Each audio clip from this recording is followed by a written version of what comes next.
E aí, pessoal, tudo bem com vocês? Aqui quem tá falando é a Gabi.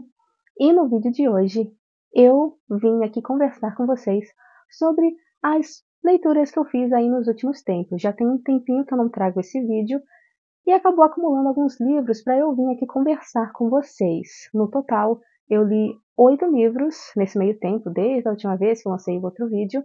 Então, a gente tem um tantinho de coisa aí para conversar. Então, eu não vou ficar enrolando aqui nesse início, então já vou começar aqui o vídeo, então bora lá.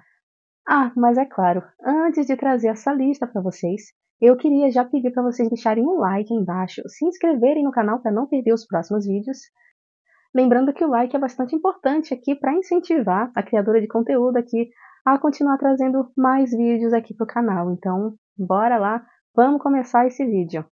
Ah, e eu já queria me desculpar desde já por possíveis barulhos adicionais que estejam aparecendo aí de fundo. Mas, enfim, meus vizinhos têm cachorro, têm crianças e faz parte, então vamos começar agora de verdade. O primeiro livro aqui dessa lista que eu tenho para mostrar para vocês é O Visconde que Me Amava, da Julia Quinn. Esse aqui é o segundo livro da série dos Bridgertons. Eu já tinha lido o primeiro há uns bons anos atrás e eu estava me enrolando para ler essa continuação. E, enfim, finalmente parei de me enrolar e peguei para ler, mas isso porque lá em maio, quando lançou a primeira parte da terceira temporada de Bridgerton, eu resolvi dar mais uma chance para a série, que eu não tinha gostado muito a princípio, porque não é muito a minha vibe, mas eu resolvi dar uma outra chance e daí eu devorei a série. E aquilo não foi suficiente, eu tive que ir para os livros, então eu li o segundo e o terceiro também, mas a gente vai conversar mais sobre ele aí mais pra frente nesse vídeo. Aqui a gente vai acompanhar a história do irmão mais velho da família Bridgerton, o Anthony, ele que é o Visconde Bridgerton, e ele é uma pessoa muito não é cética, mas muito reticente sobre o amor. Ele perdeu o pai bastante jovem e todas as responsabilidades da família, do título de Visconde, caiu sobre ele quando ele tinha, se não me engano, 18 ou 19 anos. E ele viu como a mãe dele sofreu com a morte do pai dele. E tudo isso gerou um trauma ali dentro dele. Então, ele basicamente cresceu, virou um libertino e ele decide que não quer casar por amor. Ele vai simplesmente escolher uma esposa que seja aceitável para ele passar o resto dos dias dele com ela e que seja inteligente, bonita, para ter bons herdeiros, mas ele não quer se apaixonar e ele não quer que ninguém se apaixone por ele. Ele só quer curtir a vida e ele morre de medo de ter que sofrer algum dia da forma que a mãe dele sofreu pelo pai dele, e enfim. Só que aqui ele vai conhecer as irmãs Sheffield que estão saindo do campo para debutarem nessa temporada pela primeira vez. Tanto a irmã mais velha quanto a mais nova estão debutando nessa temporada aqui. E, enfim, todo mundo se encanta pela irmã mais jovem, que é a Edwina, porque ela é lindíssima. E a Kate, que também é bonita, ela acaba ficando mais apagada. E ela também não se importa com isso, porque ela quer muito ver a irmã dela casada e os esforços dela são nesse sentido. Só que ela não quer qualquer noivo para a irmã dela. Ela quer o melhor pretendente, que no caso seria o Anthony. Só que ele é libertino. Então, assim, os dois vão ficar tretando aqui o livro inteiro e não é segredo para ninguém que eles vão acabar juntos, não é? Enfim, Julia Quinn, livro de romance e, enfim. Mas é muito divertido de ler. Eu particularmente me diverti bastante lendo esse livro, o que me surpreendeu, porque geralmente eu fico meio irritada com histórias de triângulo amoroso, principalmente com histórias de romance cão e gato, que é quando a mocinha e o mocinho eles meio que se detestam de início. Mas aqui foi bem divertido de se ler. Embora a Julia Quinn ela insista muito em frisar no o quanto os protagonistas dela são lindos e maravilhosos. Ela fica repetindo isso a cada parágrafo em algumas situações meio forçadas, mas eu consigo relevar isso pelo bem do resto da história. Em seguida, eu ouvi o audiobook da Jennette McCurdy, a Sam, do iCarly, que é Estou Feliz que a Minha Mãe Morreu.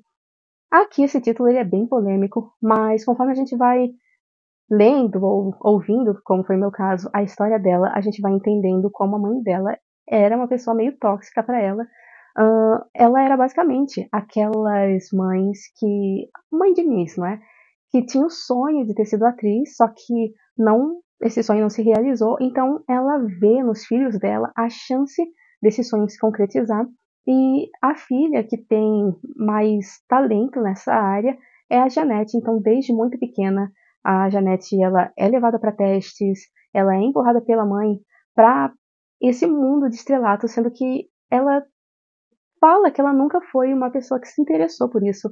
Ela era uma garota tímida, ela não gostava de falar em público, ela não gostava dessa vida de atuação, mas ainda assim ela fazia essas coisas pela mãe. A mãe dela também era uma pessoa bem manipuladora e também era uma pessoa bem agressiva, violenta na forma de tratar os outros e, enfim, não era uma mãe muito bacana. Enfim, eu já li esse livro tem um tempinho, mas eu acho que ele realmente é muito interessante e, enfim, ali é uma autobiografia, né? Algo que eu não comentei, mas é uma autobiografia e ela conta desde a infância dela até o ponto em que ela está na carreira dela. Acho que ela tem uns 30 anos. Ela é bem jovem ainda, mas já passou por bastante coisa, viveu bastante coisa.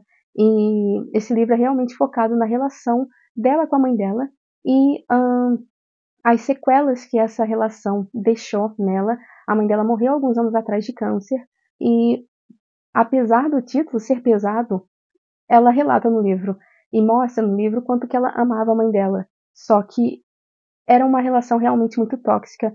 Então, uma parte dela sente alívio de não ter mais que ter proximidade e contato com a mãe dela. Para vocês terem uma noção, a mãe dela incentivava ela a ser anoréxica e bulímica e, sabe, era bem complicado, sabe? E tinha umas coisas muito estranhas na relação da mãe dela com ela. A mãe dela dava banho nela até os 14, 15, 16 anos. Inclusive dava banho nela e em um dos irmãos, que já era mais velho, os dois juntos. Era muito estranha essa relação. E, enfim, é isso. Fica aqui de indicação. Também tem um audiobook aí gratuito no YouTube. Não deveria estar recomendando esse tipo de coisa para vocês, mas, né, se você tiver o interesse e não tiver como comprar o livro, tem aí uma alternativa para vocês. Depois eu li um clássico brasileiro, acho que um dos maiores e do maior autor clássico brasileiro, que é Memórias Póstumas de Brás Cubas, do Machado de Assis, nessa edição maravilhosa da Penguin. E, enfim, eu comprei ele recentemente e assim que chegou em casa eu já peguei para ler. E eu gostei, embora não tenha superado Dom Casmurro, na minha humilde opinião, mas assim, esse livro ele muito foi um precursor na área dele, assim, afinal de contas, o livro ele é narrado em primeira pessoa, só que o narrador, o personagem principal dessa história, ele já está morto. Então, ele está basicamente falando com a gente do mundo do além e contando a história dele. E ele tem um tom bastante pessimista e desacreditado e sem fé da humanidade, do mundo, do Brasil. E, enfim, eu gostei bastante dessa leitura. O Machado, ele realmente é bem ácido às vezes nas críticas que ele fazia à sociedade da época. E, enfim, nesse aqui não estava, acho que nem um pouco mascarado ou disfarçado, porque, assim, o Brás Cubas, ele era uma pessoa assim, tipo, cara, já tá morto, então é isso aqui, essa aqui é real, essa aqui que foi a minha vida, então não vou ficar aqui passando pano, não vou ficar aqui escondendo e tentando tapar o sol com a peneira. Essa é a realidade. Eu era assim, essa foi a minha vida. E, enfim, eu gostei bastante do tom. Esse livro, gente, ele é muito rapidinho de se ler, até porque os capítulos, eles são muito curtos. Tem alguns capítulos que são um parágrafo só, ou que são tipo uma, duas páginas, sabe? Eles são realmente muito curtos. E, sei lá, eu não sei vocês, mas eu gosto assim de capítulos curtos. Acho que não precisa ser necessariamente nesse exagero, mas capítulos mais curtos dão a impressão de que a leitura está fluindo um pouco mais rápido, pelo menos para mim.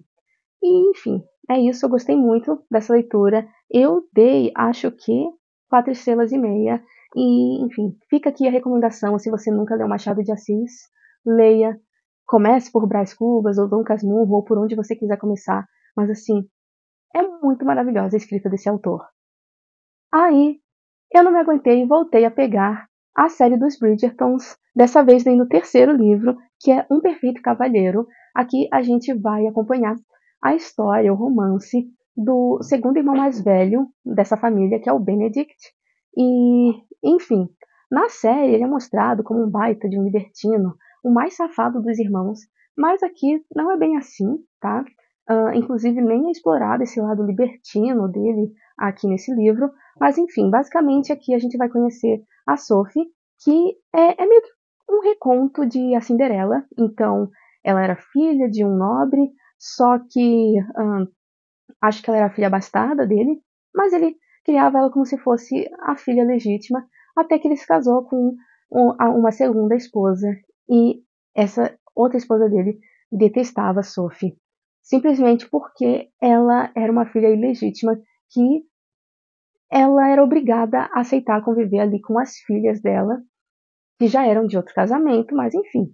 Ela, basicamente, depois que esse conde morreu, ela transformou a Sophie na empregadinha dela, até que depois a Sophie já é adolescente e acontece um baile de máscaras na casa dos Bridgertons. Ela se infiltra lá, mascarada, obviamente.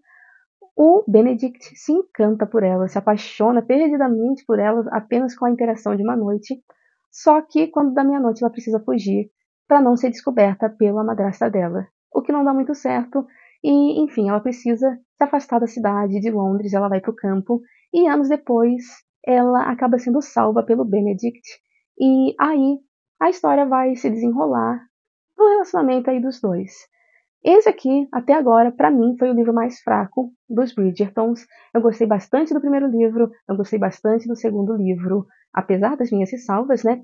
E esse daqui, eu sinto que eu tive um pouco mais de ressalvas do que aproveitamento. Eu achei os personagens um pouco meio bocóis. Eu achei tudo meio bobo, para falar a verdade, sabe? Mas ainda foi uma leitura prazerosa, embora eu acho que pudesse melhorar. Eu dei 3 estrelas e meia aqui para esse livro, poderia ter dado um pouco menos, mas eu fui bondosa. Depois disso, eu ouvi o audiobook de A Bela e a Fera. Nessa versão do audiobook, que seriam do clássico Zahar, que eu escutei, né? A gente tem 2 versões desse conto, uma um pouco mais antiga que a outra e bem mais breve, que é basicamente a história que a gente conhece, e daí tem uma outra que é um pouco mais extensa e com um pouco mais de detalhamento. E, enfim, no mais, é muito parecido com a história da Disney, né, com o filme da Disney, embora eles tenham mudado, sim, muitas e muitas e muitas coisas. Não fez muito sentido isso, né? Eu dizer que é basicamente igual o filme da Disney e dizer que eles mudaram muitas coisas. Mas o que eu quero dizer é que ali o cerne da questão, o cerne da história é basicamente a mesma coisa, só que tem alguns detalhes um pouco diferentes. No final, a gente consegue ah, explorar mais um pouco sobre a família do príncipe, né? Da fera, no caso, e como que ele foi a acontecer, de parar naquela situação e de tal forma, e a gente também acaba descobrindo algumas coisas a mais sobre a família da Bella. Mas, enfim, não vou ficar aí entrando em detalhes porque isso poderia ser spoiler para vocês que não leram o livro, só assistiram o filme da Disney. E o filme da Disney não trata sobre esses detalhes aí. Então fica aqui a indicação. É um livro bem curtinho, gente. Bem curtinho mesmo. Acho que o audiobook teve o quê? 3 horas. Então eu ouvi ele super rapidinho, num dia só. E, enfim, é isso aí. E eu acho que todo mundo já conhece a história da Bela e a Fera, né? Tem uma fera num palácio, o pai da Bela, que é um comerciante, tá passando por lá, resolve ficar para passar a noite e vai levar uma rosa de volta para a filha, como uma lembrança. Só que a fera aparece, fica extremamente irritada por estar sendo roubado e decide que vai manter um mercador ali, um comerciante preso. Só que no final ele deixa ele voltar para se despedir da família e dos filhos, e a Bella resolve ficar no lugar dele. Na minha cabeça não me entra assim de jeito nenhum que um pai fosse permitir que realmente a filha fosse se oferecer para ficar no lugar dele como prisioneira de uma fera, né? Mas enfim, esse pai aí também não tá valendo muita coisa não. Após isso, eu li a autobiografia da Viola Davis, que inclusive foi o último vídeo que saiu aqui no canal, uma resenha sobre esse livro. Então, não vou ficar aqui falando muito sobre ele, até porque esse vídeo já está bem extenso, bem mais do que eu gostaria que ele estivesse. Mas, enfim, aqui no caso a gente vai acompanhar a história da atriz Viola Davis. Ela já participou de tantos filmes, gente. Ela atualmente é uma das maiores atrizes de Hollywood. Ela participou desse último filme de Jogos Vorazes, A Cantiga dos Pássaros e das Serpentes. Ela é a protagonista de How to Get Away with a Murder, que é uma série da Netflix, que é como se safar com um assassino. Ela participou daquele filme Histórias Cruzadas. Ela participou de muita história boa. E a vida dela, a infância dela principalmente, foi bastante sofrida. E o início da carreira dela também foi bastante difícil, bem complicado. E enfim, se você tiver mais interesse de saber um pouco mais sobre a história dela e sobre esse livro, você pode clicar no vídeo resenha que eu vou deixar linkado aqui em cima, se eu lembrar. E, enfim, e você também pode ir atrás de ler o livro ou de ouvir o audiobook que também tem aí no YouTube. E por fim, eu li mais um clássico, dessa vez americano, do Scott Fitzgerald, que é Eu Morreria por Ti, e Outros Contos, que é um livro de contos, nessa edição lindíssima aqui, que eu não tenho em mãos, porque eu peguei emprestado da biblioteca da minha faculdade. É um livro que contém 3 contos do autor, e esse foi meu primeiro contato com ele. Inclusive, gostei muito, já estou ansiosa para pegar outros livros e conhecer outras histórias desse autor. Eu gostei muito da escrita dele. Esses contos foram lançados, se eu não me engano, por volta de uns 100 anos atrás, na década de 20 ou 30. E assim, gente, parece que ele escreveu ontem, sabe? Parece que ele escreveu ontem. A narrativa dele, o ritmo, os temas, a forma que ele narra a história. Gente, parece que realmente foi ontem que ele publicou esse livro e eu adorei, eu amei o humor dele, ele é meio sarcástico, ele é meio mordaz. Eu gostei, achei ele muito astuto. Eu gostei do Scott Fitzgerald, estou ansiosa para ler outros livros desse autor. Um deles que é muito conhecido, acho que por quase todos, que é O Grande Gatsby. E os contos trazidos aqui nessa pequena coletânea, não é?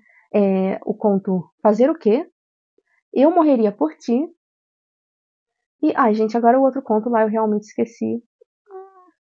Se eu lembrar, vou deixar escrito o nome dele aqui embaixo. Mas todos eles foram muito bons. Esse primeiro conto foi o meu favorito.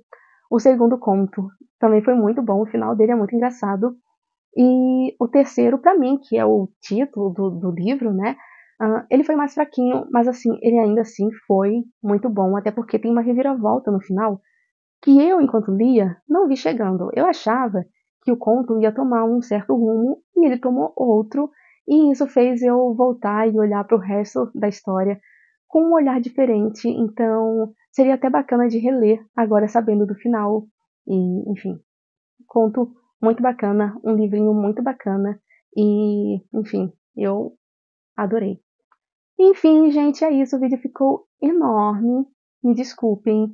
Nunca é a minha intenção deixar um vídeo tão grande. Eu tenho que começar a me organizar melhor para não ficar deixando acumular tantas leituras para eu vir conversar aqui com vocês. Mas vocês me conhecem, eu não sei falar pouco. Então, enfim, é isso aí. Eu vou ficando por aqui. Eu espero que vocês tenham gostado do vídeo. Se vocês gostaram, lembrem-se de deixar um like aí embaixo e se inscreverem no canal para não perder os próximos vídeos. E também comenta aí embaixo qual que foi a sua última leitura. Eu vou adorar saber e também comenta caso você já conheça algum desses livros. Então, enfim, pessoal, eu vou ficando por aqui e eu espero ver vocês no próximo vídeo. Tchau, tchau!